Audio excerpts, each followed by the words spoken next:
He thought about what it meant to have been seen for years by the one person whose sight mattered most, while believing in the way you believe things that are told to you long enough and consistently enough that you were invisible. He thought about how Robert had carried that knowledge in the same silence Ethan had carried the secret of Robert's illness, privately, faithfully across years and ordinary days and family dinners and disappointing conversations and barbecues where the question, "What's your plan now?" was asked one more time. He thought about how his father had known, even then, that Ethan's answer, vague, uncertain, not yet formed, was not the answer of a man who would fail. It was the answer of a man who had not yet found his task. The task, it turned out, had found him. Ethan put his hand flat on the cold granite. He sat there until the morning warmed enough that the birds began, and the smell of the ground changed, and the first clear light came through the tree line at the angle that made everything it touched look briefly golden. He had not in his life won many things the world recognized as worth winning. He had never owned a house like Michael's, or earned a reputation like Claire's, or built a practice that strangers pointed to as evidence of a life well spent. But he had been trusted by a man who understood the difference between what a person performs and what a person is. And he had honored that trust in every way available to him for 4 years without recognition and without complaint. He was 41 years old. He was, for the first time in his life, exactly where he was supposed to be. He no longer needed anyone's approval, because the one person whose opinion had always mattered more than he'd ever admitted had trusted him with the truth, had trusted him with everything, long before either of them had found the words to say so out loud. The watch caught the light for a moment, where it rested beside the headstone. Ethan looked at it. Then he looked at the tree-lined gold at the edges beginning to green. Then he stood up, turned toward the road, and walked back to the life that was at last fully his to lead. The envelope had already been opened once. Ethan Carter could tell by the way the seal sat. Not broken clean the way a letter opener does it, but peeled slowly, carefully, the way a man does it when he's afraid of what's inside. Someone had read it before him. Maybe his father. Maybe Robert himself, second-guessing the decision, holding the envelope for a long moment, before sealing it again with a strip of clear tape so thin you'd miss it unless you knew to look. Ethan knew to look. He always had. Nathan. The morning of the reading. The sky over Millhaven was the color of old pewter flat gray, the kind of light that made everything look like it had already happened. The law offices of Hartwell and Associates sat on the corner of Main and Prescott, a converted Victorian with dark wood paneling, and oil paintings of men who looked like they had never once in their lives been surprised by anything. The receptionist offered coffee. Nobody took it. The conference room smelled like furniture polish and old paper. A long table ran the length of it, gleaming and dark, and around it sat the surviving Carter family, in the arrangement that had defined them for decades. Michael on one side, anchored and square-shouldered, his wife Dana, seated half a step behind him, the way a flag is planted after a conquest. Claire across from him, hands folded, her expression set somewhere between grief and administration. Her husband Tom had offered to come. She'd told him this was a family matter. And then Ethan. He came alone, which was not a surprise. He always came alone. He was 41 years old, and he sat at the far end of the table like a man who has learned that the edge of the room is the safest place to stand. He wore a gray blazer he'd bought at a department store 3 years ago, and his shoes needed polishing. And there was something in his eyes. Not grief exactly. Something quieter than grief. Something older. The attorney, a thin man named Douglas Hartwell, who had handled Robert Carter's estate for nearly 2 decades, cleared his throat twice before he began. He went in order. The house on Ferndale Road, 8 bedrooms, the oak tree Robert had planted the year Michael was born, still standing in the backyard to be divided equally among the surviving children. The investment accounts, the retirement funds, the parcels of farmland on the eastern county line split according to specific percentages already agreed upon in prior documents. The agricultural supply business Carter Farm and Feed with its 14 employees and its regional contracts and its 31 years of operation to be managed jointly by Michael and Claire, with final authority resting in a supervisory board. Hartwell paused. He turned the page. Michael looked at Dana. Claire looked at her hands. Nobody looked at Ethan.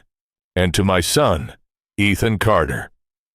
Hartwell read in the careful, uninflected tone of a man who has delivered bad news enough times to know that the kindest way is the straightest way. I leave nothing. The silence that followed was the specific silence of something that has been expected and is still somehow a shock. Claire made a small sound in the back of her throat. Michael's jaw tightened and then released the way a fist opens after it has been clenched a long time. Dana studied the centerpiece. Hartwell looked at the paper. Ethan did not move. From somewhere near the door, a voice. An aunt. A cousin. The precise source didn't matter, because the words existed for everyone in that room, and for the family story that would be told about this day for years afterward, said very quietly, I suppose Robert finally gave up on him. And another voice, just as quiet, just as certain, can you blame him? Nobody answered that, because the honest truth was that in that room on that morning, with the long record of Ethan Carter's life arranged in the mind like evidence at a trial, nobody could. Nathan! The history of Ethan Carter was by any reasonable accounting a record of failure, not spectacular failure, not the dramatic Shakespearean kind that people build legends around. Just the slow, grinding, ordinary kind that accumulates quietly over years, until one day you look up and realize a man in his 40s has nothing to show for his 40s or his 30s or even most of his 20s. He had enrolled at State University in the fall of the year.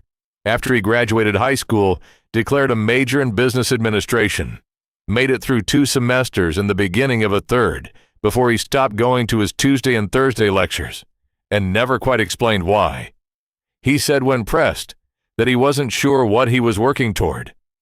Robert Carter, who had built his business out of a rented half warehouse and a handshake and 20 years of 6-day weeks, received this explanation the way a man receives a punch. He absorbed it, steadied himself, and did not show how much it had hurt.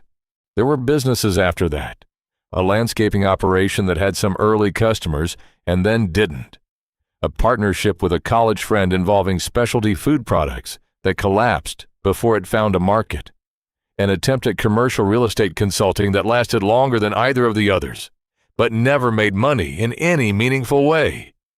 Each venture was presented with optimism and ended with a form of silence, not announced failure, but a gradual trailing off, a change of subject, a way of not mentioning something until everyone understood it was over. The marriage to a woman named Sarah had been the most recent of these long silences. They had been good together for a while. People said so. And then they were less good. And then they were unhappy. And then they were divorced quietly and without drama. Sarah keeping the apartment, and Ethan keeping the accumulated sense that he was someone who could not hold on to things. Michael had bought his first home at 32, a 4-bedroom colonial in Creekside Heights, the kind of house that announced itself without meaning to, simply by existing. The family had gathered for the housewarming, and there had been champagne, and Robert's warm handshake, and a photograph of Michael and Dana standing in front of the fireplace that ended up framed in 3 different relatives' living rooms. Ethan had arrived late to that party, still in the clothes he'd worn to work. He'd been doing inventory for a hardware distributor, a job he'd taken 6 months earlier and would keep for another 14 months before the company restructured. There had been nowhere to sit by the time he arrived. He had stood near the back of the main room for a while, holding a glass, watching his father stand next to Michael and listen to Michael explain the kitchen renovation plans, with the specific contained satisfaction of a man showing his father exactly what a son is supposed to look like. Nobody had saved him a seat. Nobody had particularly noticed. He had driven home that night through a suburb gone dark and full of sleeping families, and he had not felt sorry for himself exactly. He had felt something more honest than that. He had felt the weight of the distance between what he was and what everyone needed him to be, and he had carried it the way he always carried things, quietly, without saying so, for a long time. Nathan. After the reading, the family dispersed with the efficiency of people who have completed an obligation. There were calls to make arrangements to finalize the machinery of inheritance, to set in motion. Michael spoke briefly to Hartwell about timeline. Claire asked about the inventory of household items. Ethan shook the attorney's hand and thanked him for his time, because Robert Carter had raised all three of his children to be polite, in rooms where courtesy was the only currency that cost nothing. In the parking lot, as everyone moved toward their cars, Ethan reached into the inner pocket of his gray blazer and drew out an old silver watch. It had been his father's. The band was worn to a comfortable softness. The face was clean and white, the kind of watch that didn't perform elegance. It simply was elegant in the way that things made to last a long time eventually become. On the back, in letters too small to read without tilting it toward the light, someone had engraved 4 words a long time ago. Wait until they know. Ethan stood in the parking lot and held the watch for a moment. Then he put it back in his pocket and walked to his car. Nobody saw him do this. Or if they did, they didn't think to ask about it. Nathan. Robert Carter, as the world had known him, was a man of plain habits and deep loyalties. He had started Carter Farm and Feed in the mid-1980s with a small loan, a rented space, and a list of farmers in 3 counties who needed reliable supply. He had expanded carefully, never faster than his cash flow, never farther than his reputation could carry him. He had been a fixture at the county fair, at the farmers market board meetings, at the Wednesday morning coffee group that met at the diner on Route 9. He had coached youth baseball for 11 seasons. He had been on the Library Foundation Committee. When the old hardware store on Main Street was going to be torn down, Robert Carter was one of the people who showed up to argue against it. He was, in other words, a man who had earned his respectability through consistent daily choices over a very long time. What nobody in Millhaven had known, what nobody at the funeral had known, what Michael and Claire and the full assembled weight of the Carter family's grief had not known, was that Robert Carter had been dying for 4 years. Not metaphorically, not in the way people say a man is dying when they mean his best days are behind him, but clinically, medically, specifically, a degenerative heart condition that had presented in his mid-60s with enough severity that the cardiologist at Memorial Regional had given him a careful, measured conversation about realistic timelines and the importance of reduced stress and regular monitoring. Robert had driven home from that appointment, made himself a cup of coffee, sat at the kitchen table for a long time, and then called Ethan. Not Michael. Not Claire. Ethan. Nathan. 3 days after the reading of the will, Ethan drove to the house on Ferndale Road to begin the work of sorting through his father's things. Michael had volunteered to take the contents of the office. Claire had said she would handle the furniture decisions. Ethan had said he would take the garage. The garage was where Robert Carter had spent his quiet hours. Not the workshop kind of quiet. Not a man who built things with his hands, but the arranging kind, the sorting kind. The kind of quiet that comes from a man who has spent his professional life managing complexity and who in private liked to impose simple order on small things. There were tools arranged on pegboard with the outlines of each tool painted in black, so you always knew exactly where everything went. There were boxes labeled in Robert's precise, even handwriting: Christmas lights, camping equipment, boyhood baseball equipment. That last box had 3 baseball gloves in it, one for each child, each with a name written inside in permanent marker in a hand that was younger than the one on the boxes. Ethan sat with those gloves for a while. Then he kept looking. The envelope was behind a false back panel in the lower section of the tool wall, not hidden dramatically, not behind a lock, but positioned with the specific obscurity of something set aside in a place only one person would think to look. It was a plain, white envelope sealed with Ethan's name written on the front in his father's handwriting. Inside was a small brass key. No address. No bank name. Only a single line in the same handwriting. If you're reading this, I'm gone before I could finish fixing it. Nathan. The safety deposit box was at First National on Prescott Street, the same branch where Robert had banked for 30 years. The branch manager, a woman named Patricia, who had known Robert since before she'd been promoted to manager, recognized Ethan and said she was sorry for his loss, and meant it. She walked him to the vault herself, unlocked the outer door, and left him in the privacy the situation required. The box was heavier than he expected. Inside, a divided accordion folder, the kind with multiple pockets organized with the precision of a man who had always understood that loose documents become lost documents. There were medical records, cardiology reports, medication records, consultation summaries, printouts from the online patient portal of Memorial Regional's cardiac unit. There were receipts from a pharmacy in the neighboring county, not the one in Millhaven, the one close enough to drive to, but far enough that you wouldn't be likely to run into anyone you knew. There were 2 personal journals, small leather-covered, the kind sold at bookstores, as generic gifts and used by almost no one, and by Robert Carter for the last 4 years of his life. And there were letters addressed to no one, never sent, written in the tone of a man talking to himself in the only medium he trusted, paper. Ethan read everything. He read, standing at the table in the vault room, and when his back began to ache from standing, he sat on the floor with his back against the wall.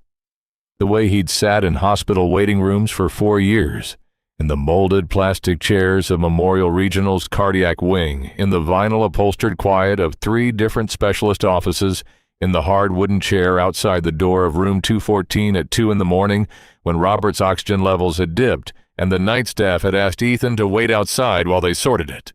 He had been there for all of it. He had driven his father to every appointment, waited in every waiting room, paid the co-pays from his own checking account when his father's credit card was already stretched, slept in the waiting room recliner when Robert had been kept overnight for observation, eaten vending machine crackers and bad coffee from a machine in the corner of the second-floor family lounge, because Robert had asked him to. Not asked, exactly. Robert had looked at his youngest son in the parking lot of Memorial Regional after the first cardiologist appointment, and he had said, "I need to ask you to do something hard." And Ethan had said, without asking what it was, "Okay." And Robert had said, "I need you to not tell anyone. Not Michael. Not Claire. Nobody. I don't want this to be their burden. I need you to let me have this the way I've had everything on my own terms with my own people." And Ethan had looked at his father and understood 2 things simultaneously. The first was that my own people had come down in this moment to one person. The second was that it was a privilege, not a punishment, and that he was not going to waste it by arguing. So he had kept the secret for 4 years, while the family had continued to look at him as the son who had never quite managed to become what Robert needed him to be. Ethan Carter had been the single person in Robert Carter's life who knew the full truth about him, who drove him to doctors, who managed the fear, who sat in the dark of hospital corridors at 2 in the morning, because the man he loved most in the world needed someone there. He had never told anyone. He had not even been tempted. Nathan. The journals were where the second story began to surface. Robert Carter had always been a careful man about business. He reviewed his own financials regularly, the way a farmer checks the weather, not obsessively, but consistently, with the understanding that small changes become large problems if you stop paying attention. And sometime in the 3rd year before he died, he had begun to notice something. Not large amounts. Nothing that announced itself. But patterns the kind that a mind trained to see order will eventually recognize as disorder invoices that didn't quite match line items that shifted slightly between quarters. Totals that tracked, but didn't, upon careful examination, derive correctly from their components. He wrote in the journal, "Something is wrong with the numbers. I keep hoping I'm misreading it. I keep finding the same thing." The journal entries tracked a slow escalation of concern. First, he assumed bookkeeping errors. Then he began to suspect deliberate manipulation. He pulled older records, compared them to current ones, mapped the discrepancies across years. The amount spread thin and slow across nearly 2 decades of operation, added up to something significant. Not company-destroying, but substantial. The kind of money that would matter. He wrote, "I trusted the wrong person. I don't know how to fix this without burning down everything I built." The journals made clear that he had begun to suspect Michael. The logic was clean and terrible. Michael had access. Michael had authority. Michael managed the financial relationships. And Michael had been behaving differently in the last year. Distracted, occasionally defensive when certain subjects came up, quick to redirect conversations about the company's quarterly performance. Ethan read this with the journals open on his knees and felt the specific cold discomfort of a man discovering that the story he is inside is more complicated than the story he thought he was reading. He started investigating, not because anyone asked him to, not because there was money in it for him. He had nothing to inherit, as the will had made clear, and he had no stake in an outcome. He investigated because the journals were his father's last words, and his father had written, "I can't finish this." And Ethan had read them, the way he had heard everything his father said to him as an invitation to try. Nathan. Michael Carter from the outside was exactly what a family success story looks like. The Colonial in Creekside Heights. The financial advisory practice with 16 clients and a good reputation in 3 counties. The leadership position on the community bank board. The coaching job at the high school junior varsity basketball, which he did without pay, because Robert had coached baseball for 11 years without pay. And Michael understood that some things are inherited not genetically, but deliberately. From the inside, in the months and years that nobody knew about, the picture was different. The practice had taken on 2 clients who had made concentrated investments in sectors that collapsed. The losses had not been malpractice. Michael had disclosed the risks, had documented everything, but the reputational damage had been real, and the client departures that followed had been damaging. He had refinanced the Creekside Heights house once at the end of the worst year and taken out a second line of credit 6 months later. He had told Dana that the refinancing was a rate improvement. He had told himself that it was temporary, that the practice would recover, that the next year would be different. The next year had been different, but not by enough. He was carrying debt that he had not disclosed to anyone. He was carrying it the way men of his generation carried that kind of thing in silence, with the specific weight of a shame built out of the gap between what you have presented yourself to be and what you actually are. Ethan found the refinancing records in the county assessor's database, which was public. He found the second credit line and a reference document his father had attached to one of the later journal entries. He found evidence of Michael's financial anxiety in the margins of Robert's notes. Robert had noticed his son's distraction, had asked him about it once, and been deflected, had written, "I think Michael is in trouble, but he won't let me in." The same way he never lets anyone in. Ethan sat with all of this for 2 days before he called his brother. He asked Michael to meet him at the house on Ferndale Road, which still contained the last weight of their father's presence in its rooms. He did not say why. Michael came anyway because, whatever else was true about him, he was a man who showed up when summoned. They sat at the kitchen table where the 3 of them had eaten thousands of meals, and Ethan put the documents on the table between them and waited. Michael looked at the documents for a long time without speaking. Then he put his face in his hands. What followed was not a confession in any legal sense. It was something more private and more devastating.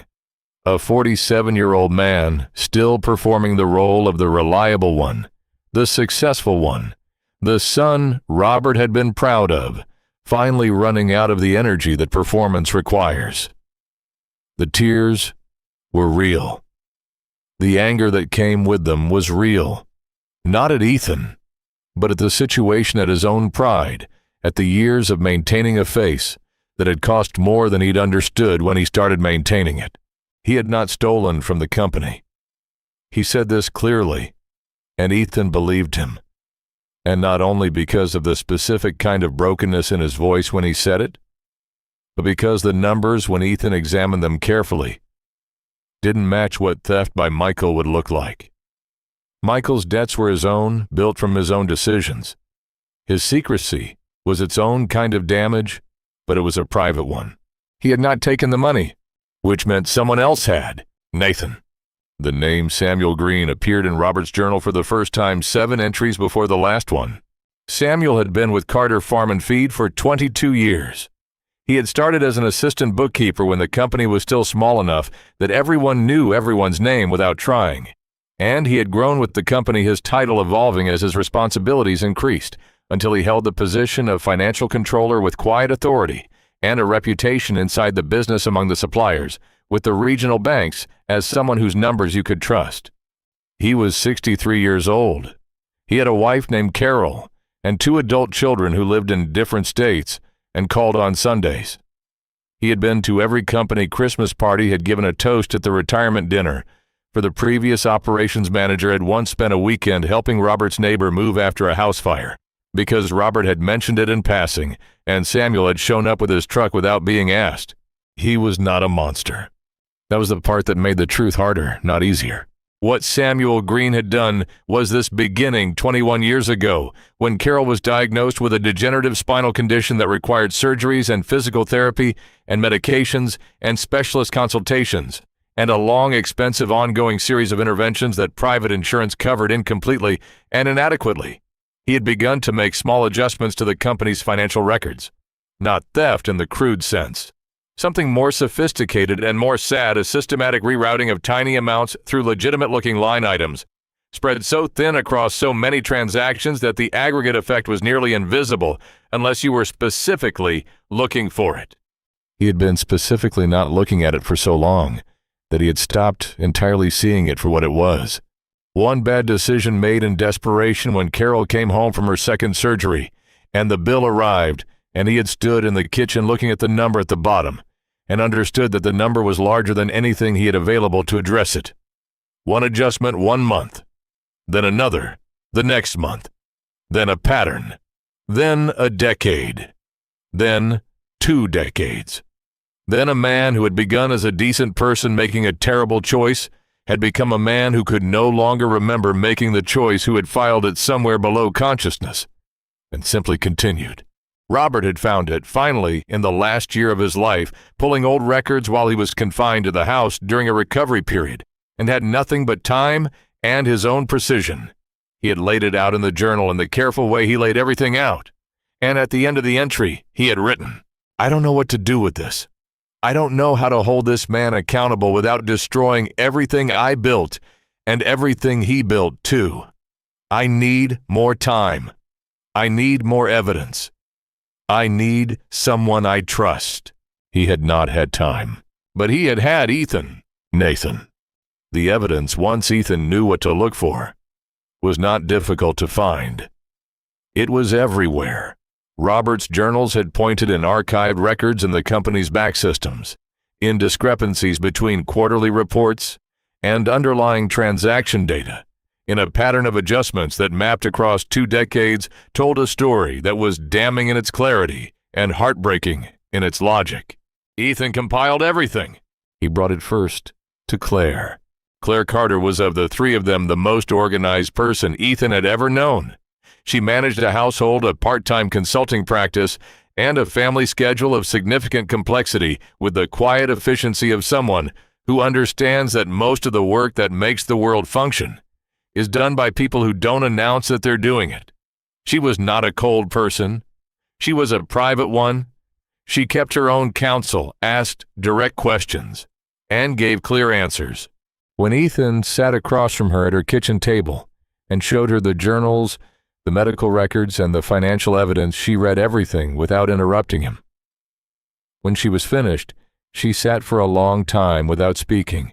Then she said, "How much did all of this cost? The hospital bills, the payments, all of it?" Ethan named the number. Claire was quiet for another moment. "You never said anything," she said. "He asked me not to." Claire looked at him, and he recognized in her expression something he had not seen directed at him for a very long time. Not pity, not the softened impatience of someone managing a problem, but genuine attending regard. "What do you need from me?" she asked. "Help deciding what to do about Samuel." Nathan. The conversation about what to do about Samuel Green was the hardest conversation the 3 Carter children had ever had together. Michael's first instinct was exposure, full reporting to the appropriate authorities, civil action, recovery of what could be recovered. His anger was real, and he did not pretend otherwise. He had grown up watching his father build something from nothing, and he understood in his bones what it meant for that building to have been quietly undermined for 20 years by someone Robert had trusted and promoted and toasted at the retirement dinner. Claire was more ambivalent. She was not a soft person about dishonesty, but she was a precise person about consequences, and she laid them out: the publicity of a civil suit, the impact on the company's vendor relationships, the effect on the 14 employees who had nothing to do with any of this, and who would lose their jobs if the business collapsed under the weight of legal proceedings and reputational damage. Ethan was the quietest of the three. He was also the one who had read Robert's journals most carefully, who had sat with the full weight of his father's final concern, which was not, in the end, the money. What Robert had written in the last entries was not about recovering the stolen amounts. It was about the company, about the people in it, about the thing he had built, and what he wanted to survive him. He didn't want this to burn the company down, Ethan said. He wanted it fixed.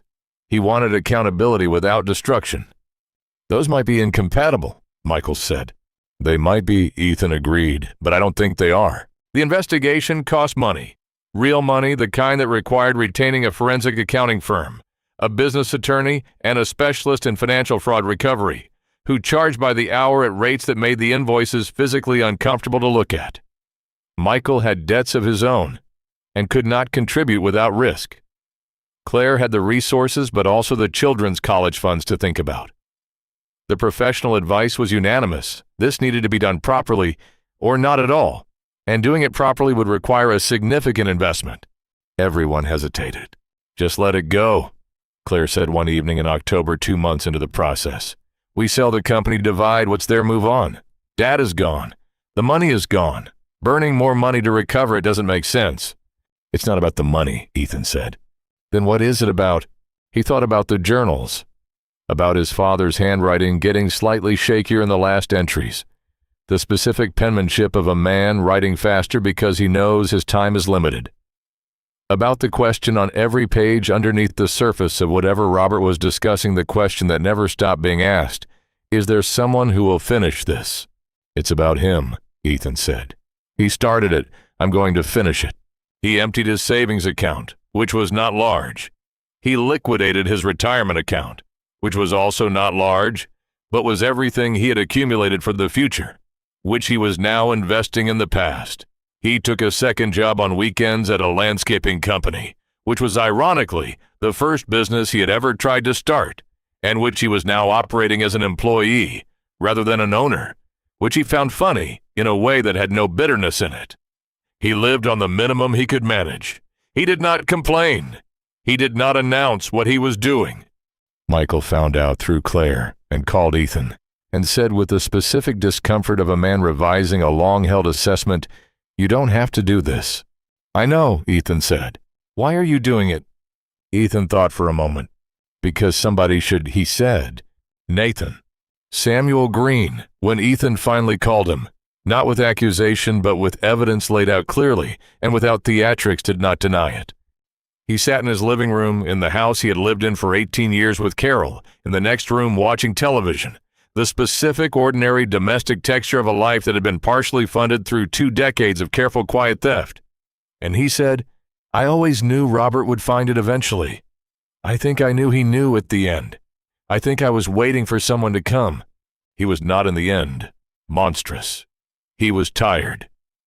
He was a man who had made one desperate choice and then spent 20 years living inside it, expanding it, becoming someone he had not set out to be, carrying the weight of it every day, in the form of the fear that today would be the day, and the strange, exhausting relief when today was not the day, and the knowledge that the relief was worse than the fear, because it meant he would carry it further.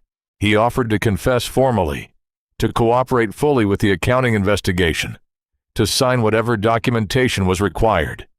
He did not ask for mercy. He said, "I understand that you have every right to destroy me. I won't fight it." Ethan said, "We're not trying to destroy you. We're trying to figure out what's right." Samuel looked at him for a long time. "You sound like your father. he said. Nathan, the formal meeting was held in January, nearly 6 months after the will reading. The conference room at Hartwell and Associates. Again, the same dark table, the same oil paintings. But the atmosphere was different. Not the clean procedural business of a will reading, but the more complicated emotional weather of a reckoning. Michael and Claire were there. The forensic accounting team had produced their report. The business attorney had prepared a recovery and restructuring plan. Samuel Green had retained his own counsel, had signed a cooperation agreement, and had, in a separate private meeting, provided a full written account of every transaction, every adjustment every year. The total amount recovered over time through a structured agreement that preserved the company's operations and Samuel's ability to meet his existing medical obligations was agreed upon. The company would continue. The 14 employees would keep their jobs. The vendor relationships would be protected. The terms were private. It was the resolution Robert Carter had hoped for and had not had time to achieve. Douglas Hartwell, who had said very little during the meeting except to guide the legal proceedings, waited until the agreements had been signed and the forensic accounting team had begun gathering their materials. Then he said, "Before everyone leaves, there is one additional document." He said it quietly enough that it took a moment for everyone to register what had happened. The room stilled. Hartwell opened a sealed envelope separate from the case files, clearly distinct, addressed in Robert Carter's handwriting. "This was provided to me with instructions to read it aloud, only after the investigation had reached a conclusion," he said. Mr. Carter was very specific about the timing. He unfolded the letter. He read, "I know what you've been doing since you found the key. I knew Ethan would be the one to find it, because he was the only one I told about the back panel. I knew that the reading of the will, the public reading, the one that left him nothing, would look like an ending when it was actually a beginning. I needed it to look that way. I needed the people who doubted him to doubt him one more time, so that when the truth came out, it would carry its full weight. The truth is, this Ethan has been my partner in everything that mattered for 4 years. He has been silent when silence was required, present when presence was required, and faithful when faithfulness was the hardest thing I have ever asked of anyone. I do not leave him nothing because he failed. I leave him nothing in the public document because the public document is not the full record. What follows is the full record." Hartwell paused. He turned the page. "I have established through separate legal instruments a trust designated as the Carter Secondary Trust, created prior to my death, and sealed pending the successful completion of the investigation described in these proceedings. The trust contains the remaining ownership interest in Carter Farm and Feed, constituting 49% of the outstanding shares, along with final supervisory authority over the estate's disposition. These assets transfer to Ethan James Carter upon completion of the above investigation, said completion to be verified by Douglas Hartwell of Hartwell and Associates, who's been aware of this arrangement since its creation. Michael earned success. Claire earned admiration. Ethan earned trust. These are not the same thing, and I have tried in this last act to honor the difference. I am sorry it took this long for them to see you. I always saw you. That is the inheritance that never required a document." Hartwell folded the letter. The room was completely silent. Claire was the first one to cry. Not elaborately. She was not a woman who cried elaborately, but her eyes filled, and she looked at her brother across the length of the table with the specific expression of someone revising a story they have told themselves for years, and understanding in the revision how much it had cost. Michael stood up from his chair. He crossed the room to where Ethan sat. He put his hand on his brother's shoulder, and he said, "I'm sorry." He said it twice. The second time, his voice broke. Ethan put his hand over his brother's. "Nathan." In the weeks that followed, Ethan Carter became, in the technical legal sense, the majority stakeholder in Carter Farm and Feed, and the supervising authority over the estate of Robert James Carter. He did not hold this in the way that a man holds a victory. He restructured the inheritance in a way that protected Michael and Claire's interests and preserved the family arrangements their father had intended. He convened the company's management team and told them that the company would continue under its existing structure with minor governance changes. He retained the 14 employees. He began the work of reviewing the financials in full, not as an investigation now, but as the ongoing responsibility of a man who has accepted an obligation. He was not by anyone's definition a businessman in the conventional sense. He knew this. He had not become, in the intervening years, someone with a record of success that would inspire confidence in a boardroom. But he had become something else, and that something else was what Robert had needed, and what Robert had seen, and what the rest of the world had missed while looking at the conventional metrics. He was someone who stayed. He was someone who finished. He was someone who, when given a task that mattered, did not stop until it was done. Not for recognition, not for reward, but because the task was worth doing, and because someone who mattered had asked him to do it. Nathan. In early March, on a morning cold enough that the ground was still hard under the first thin cover of grass, Ethan drove to the cemetery on the east side of Millhaven. Robert Carter's grave was in the older section near the tree line, marked with a plain granite headstone that listed his name and the years of his life, and below them, a line that Claire had chosen. He built things that lasted. Ethan sat beside the headstone for a long time. He took the silver watch from his pocket. He held it for a moment, feeling the weight of it, the warmth it had taken from his body. He read the engraving on the back one more time. Wait until they know. He placed it beside the headstone. The morning was quiet. A crow called from somewhere in the tree line and was answered by another. And then they were both silent. A wind moved through the dormant grass and carried with it the particular smell of winter ending and something beneath it beginning. Ethan sat with his father. He thought about the boy who had shown up late to his brother's housewarming and stood near the back of the room and found no seat save for him.